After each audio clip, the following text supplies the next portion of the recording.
Dish TV उपभोक्ता tune करें channel number 566, MTNL उपभोक्ता ट्यून करें 77 और मोबाइल यूजर GNN न्यूज देखने के लिए लॉग इन करें www.gnnnews.tv/mobile। GNN न्यूज, सिर्फ खबर।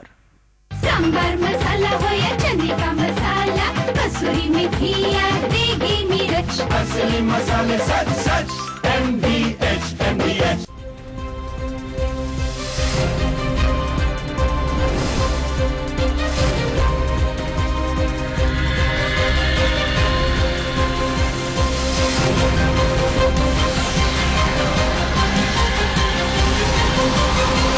GNN न्यूज, सिर्फ खबर।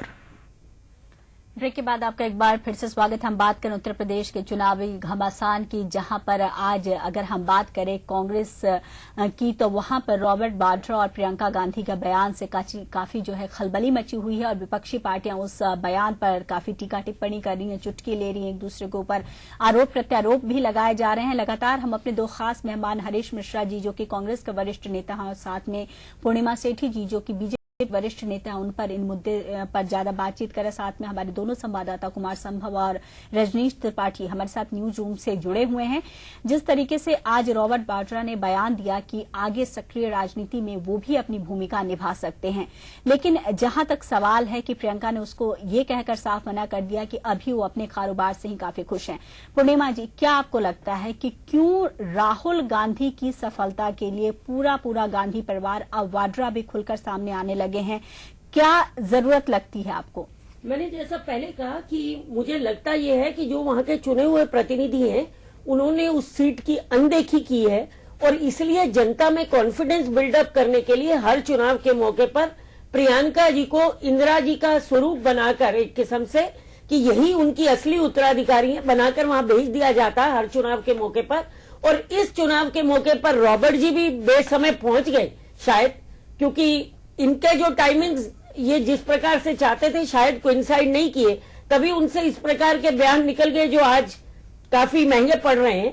परंतु मुझे लगता है कि अगर प्रियंका जी मंजी हुई नेता हैं, बिल्कुल हैं, तो उनको पहले से ही कूद क्यों नहीं जाना चाहिए?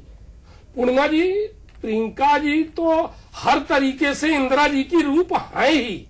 वो तो देश मान रहा है, समाज मान रहा है, हर आदमी आपकी पक्ष भी मान रही, विपक्ष भी मान रही। प्रियंका जी में इंदिरा जी तो दिखाई देती है। मैं रजनीश जी की बात का उत्तर देना चाहता था।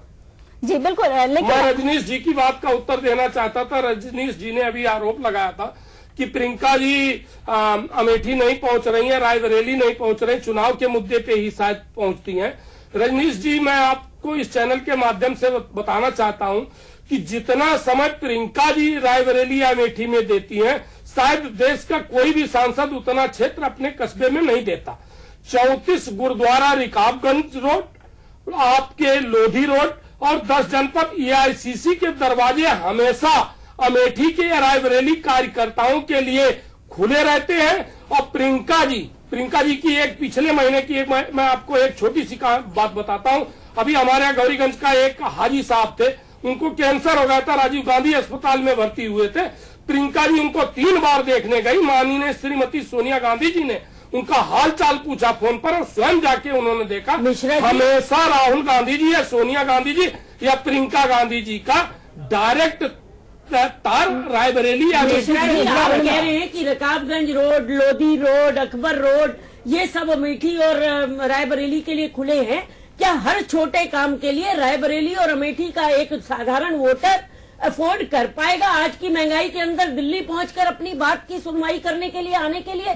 और फिर जो आपने हाजी साहब की बात कही, हर एक व्यक्ति, हर एक राजनेता का ये कर्तव्य बनता है कि अगर उसका कोई वर्कर मुसीबत में है, कहीं वो कष्टमय परिस्थिति में और दिल्ली के हॉस्पिटल में आकर जब वो भर्ती हैं, तो अगर देखने गए हैं तो ये हम उस कार्यकर्ता पर एहसान नहीं बल्कि अपना एक राजनीतिक कर्तव्य निभा रहे हैं। जी बिल्कुल पूर्णिमा जी, जिस तरीके से आप कह रही हैं कि अगर इलाके के जो जनप्रतिनिधि हैं वही अगर सही तरीके से काम किए होते तो जरूरत नहीं पड़ती कि प्रियंका को चुनाव के वक्त पे प्रोजेक्ट किया जाए। संभव हमेशा आप देख लीजिए, तो लगाने वाली बात है, सिर्फ चुनाव पर ही वहां जाती है। और रॉबर्ट वडेरा जी भी इस बार चले गए क्योंकि वो शायद जो CWG के कुछ छींटे उड़ कर गिर रहे थे, उनके भी उस सारे जो व्यापार है उसके संबंध में, तो शायद उसको धोने की खातिर, और जो पिछले दिनों में चर्चा थी कि सीडब्ल्यूजी के कारण उनको पीछे हटाया जा रहा है, शायद वो अपने को प्रोजेक्ट करने के लिए वहां जी बिल्कुल। हमारे संवाददाता संभव भी हमारे साथ जुड़े हुए हैं। संभव, क्या कहेंगे आप? पूर्णिमा शेट्टी जी वरिष्ठ नेता हैं बीजेपी के, उनका साफ तौर पे आरोप है कि दामन में जो कुछ दाग लगे हुए हैं वाड्रा के, उसके भी धोने की कोशिश है, लेकिन आज उनका एक बयान उन्हीं के ऊपर भारी पड़ गया। जी देखिए निमिषा, जो पूरा का पूरा मसला है, और जिस तरीके से अगर हम सीनियर लीडरशिप की बात करें कांग्रेस के अंदर, तो तकरीबन 8 साल से ज्यादा समय दिया कांग्रेस ने राहुल गांधी को महासचिव बनाए रखा, और लगातार एक तरह से एक बार बीच में चर्चा भी चलने लगी थी कि वो उपाध्यक्ष भी हो सकते हैं कांग्रेस के। तो एक जो सीनियर लीडरशिप की जब बात आती है तो कांग्रेस के पास बहुत ज्यादा चेहरे सामने नहीं होते हैं, और जो नई युवा पीढ़ी है उसमें ज्यादा विश्वास देखती है और उनको आगे बढ़ाने की कोशिश करती है, जिसमें राहुल गांधी का नाम सबसे पहले आता है। इसके बाद सचिन पायलट, मुरली देवड़ा और सरीखे जो नेता हैं वो आ जाते हैं, उसके बाद आते हैं। जहां तक आज वडेरा और प्रियंका की जो चर्चा चल रही है, इनके इस बयान से थोड़ी बहुत हलचल जरूर मची है, क्योंकि राहुल गांधी के साथ प्रियंका गांधी तो ठीक है, एक्सेप्टेड है, लेकिन कांग्रेस के अंदर ही खुद रॉबर्ट वडेरा की एंट्री काफी मुश्किल दिखाई देती है, क्योंकि वो सीधे तौर से गांधी परिवार से जुड़े हुए नहीं हैं। और अगर पिछले दिनों की भी परंपरा अगर देखी जाए, इतिहास उठा करके देखा जाए, तो जिस प्रकार इंदिरा गांधी आई और इसके बाद सीधे उनके 2 बच्चे आए, न कि उनके पति का नाम कभी सामने आया, और उससे पहले भी जवाहरलाल नेहरू के समय से ही इस तरह की परंपरा चली आ रही है कि जो सीधे तौर से गांधी परिवार से जुड़ा रहा है वही आगे रहता है। आज वडेरा का आना एक तीसरा आयाम जरूर। जी बिल्कुल बिल्कुल। संभव, आप और रजनीश लगातार हमारे साथ जुड़े रहे हैं, हम इस पहलू पर भी चर्चा करेंगे कि क्या कहीं ना कहीं कांग्रेस, खासकर अगर हम गांधी परिवार की बात करें, तो उन्हें अभी ये डर भी तो नहीं सताएगा कि अगर प्रियंका गांधी राजनीति में आती हैं तो ये सत्ता, जो सियासत है, वो गांधी परिवार से कहीं वाड्रा परिवार की तरफ न चला जाए। इस पर भी हम आगे बातचीत करेंगे, हमारे दोनों खास मेहमानों से भी इस मुद्दे पर जानने की कोशिश करेंगे। फिलहाल ले लेते एक छोटा सा ब्रेक।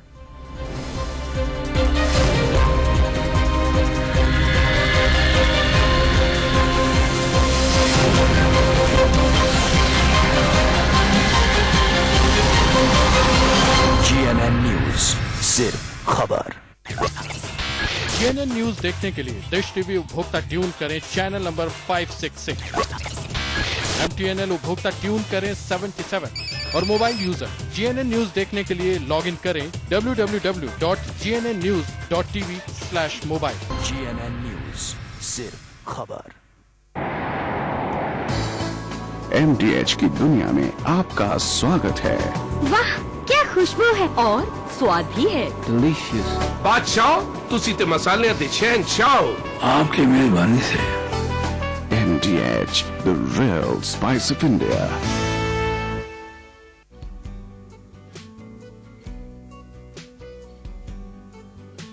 जिसने एक बार अपना बिजनेस सेट कर लिया, समझो उसने अपनी लाइफ सेट कर ली। लेकिन बिजनेस शुरू करने के लिए पैसे बहुत चाहिए और रिस्क भी है।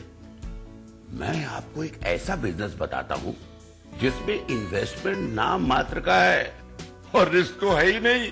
आप हाईटेक इंस्टीट्यूट से मोबाइल, लैपटॉप और कंप्यूटर रिपेयरिंग का 3 महीने का कोर्स कीजिए, फिर आप अपना शोरूम या सर्विस सेंटर खोलकर खूब पैसे कमाइए और लाइफ बनाइए।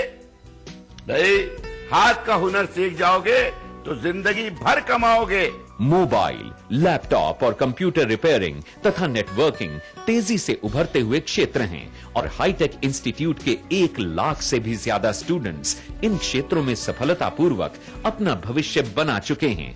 इसलिए आप भी इस देश के नंबर 1 हाईटेक इंस्टीट्यूट में एडमिशन लेकर मोबाइल और लैपटॉप के सर्विस सेंटर, शोरूम या शॉप खोलिए या कंपनी की AMC लेकर अपना भविष्य बनाइए। हाईटेक से कोर्स करने के बाद आप बहुत कम इन्वेस्टमेंट करके अपना सर्विस सेंटर, शोरूम या शॉप खोल सकते हैं या बड़ी बड़ी कंपनियों की AMC ले सकते हैं। अगर आपको लगता है कि आपको मोबाइल, लैपटॉप और कंप्यूटर की बिल्कुल भी टेक्निकल नॉलेज नहीं है तो भी आप बेफिक्र हो जाइए, क्योंकि हाईटेक में मोबाइल और कंप्यूटर रिपेयरिंग की तकनीक बेहद सरलता से बारीकी के साथ सिखाई जाती है। सभी स्टूडेंट्स इसे तेजी से सीखते हैं और कुछ ही दिनों में बन जाते हैं परफेक्ट मोबाइल, लैपटॉप और कंप्यूटर रिपेयरिंग इंजीनियर। तो आप भी हाईटेक इंस्टीट्यूट से कोर्स करने के बाद अपना बिजनेस कीजिए। हाईटेक लाइफ बन जाएगी। अपने उज्जवल भविष्य के लिए आज ही अपनी नजदीकी ब्रांच से संपर्क करें। 9212-711-711, 9311-311-811। एड्रेस 2922/44 सरस्वती मार्ग, बीडनपुरा, ऑपोजिट MCD, गफ्फार मार्केट, करौल बाग, न्यू दिल्ली 05। याद रखिए, 3 बार ह्यूमन वेलफेयर अवार्ड से सम्मानित देश के number 1 hitech institute of advance technologies private limited से ही कोर्स करें, जिसकी पहचान है ये लोगो। हाईटेक, मेरा विश्वास, हमारा विश्वास। जो भी पके ऐसा पके जहाँ भी जो हो खींचा चला आए MDH मसाले। किचन किंग हो या गरम मसाला, पाव भाजी या चंकी चाट मसाला, असली मसाले सच सच MDH।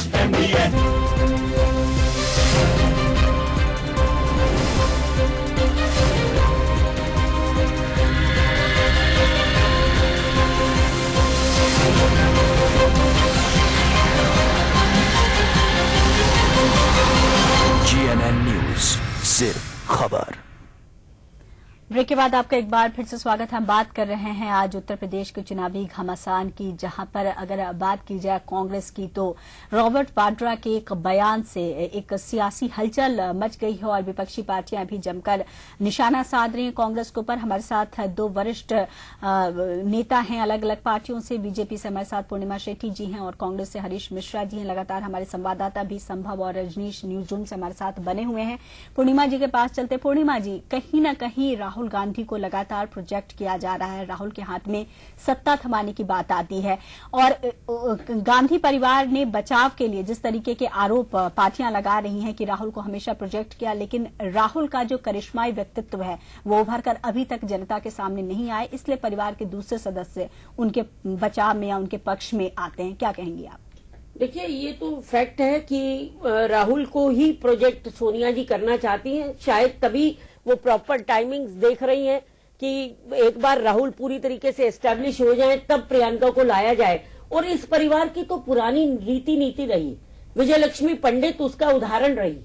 विजयलक्ष्मी पंडित भी काफी कॉम्पिटेंट लीडर थी, परंतु जवाहरलाल जी ने उनको आगे नहीं बढ़ने दिया। एक एम्बेसडर तक ही सीमित करके उनको उसी डिप्लोमेसी के अंदर डाल दिया, न कि राजनीति में उनको एक्टिव होकर एक उत्तराधिकारी बनने का चांस दिया। और ये पुराना रीति नीति रही। वो तो fortunately for the Gandhi family कि इंदिरा जी एकमात्र इकलौती बेटी थी, इसलिए उनको चांस मिला। Otherwise Vijayalakshmi Pandit has been ignored. और वही तरीका यहां पर भी अभी चल रहा है कि जब तक राहुल एस्टेब्लिश ना हो जाए, अब एस्टेब्लिशमेंट के लिए इनबॉर्न क्वालिटीज भी चाहिए और उसके लिए आपका आउटपुट भी उतना चाहिए। शायद अभी तक भी राहुल सब अपॉर्चुनिटीज होने के बावजूद भी अपने को फॉर्मली एस्टेब्लिश जैसा करना चाहिए था, वो शायद नहीं कर पाए। अदरवाइज ये ऑब्वियस चॉइस, जब ये 2G स्कैम और इतने घोटाले चल रहे थे और मनमोहन सिंह जी उस सारे के घेरे में फंसे हुए थे, उस समय ऑब्वियस चॉइस राहुल हो सकता था कांग्रेस के लिए, अगर उन्होंने अपने को उस तरीके से उस लेवल तक एस्टेब्लिश कर लिया होता। पर वो नहीं था, इसीलिए शायद हरीश, जिस तरीके से पूर्णिमा जी कह रही हैं कि राहुल का जादू नहीं चल पा रहा है जनता के बीच में। राहुल गांव-गांव घूमे, भट्टा पारसौल में जिस तरीके से किसानों के बीच गए, कभी साइकिल पर दिखे, कभी मोटरसाइकिल पर दिखे। क्या आपको लगता है कि राहुल फिर भी अभी जिस तरीके से जो जनता है उसकी बागडोर संभालने के काबिल नहीं हो पाए? क्या कहेंगे बीजेपी के आरोप पर आप? मैं आपको बताना चाहता हूं मैम, अभी पीछे उपचुनाव के ढेर सारे परिणाम आए हैं, वो आपने देखा है। राहुल जी की कितना चली ये आप 6 तारीख को देखेंगे, आप पंजाब में देखेंगे। मैं बताना चाहता हूं पूर्णिमा जी को कि राहुल जी की शायद जितना चली उतना कभी नहीं चली। इनके भारतीय जनता पार्टी के पास कोई मुद्दा नहीं होता, कोई प्रोग्राम नहीं होता, केवल इनके पास एक प्रोग्राम होता कि वैशाली से अगर नई दिल्ली ट्रेन लेट हो गई 2-4 घंटे तो सवेरे ही उठ के इनके रविशंकर जी और जितने भी लीडर हैं वो प्रधानमंत्री और गृह मंत्री और दो कौन मंत्री का सबका इस्तीफा ही मांगना शुरुआत कर देते। इनके पास तो मैं तो इनको कहता हूं, अभी मैं देख रहा था चैनल पर इनके सीनियर लीडरों को कि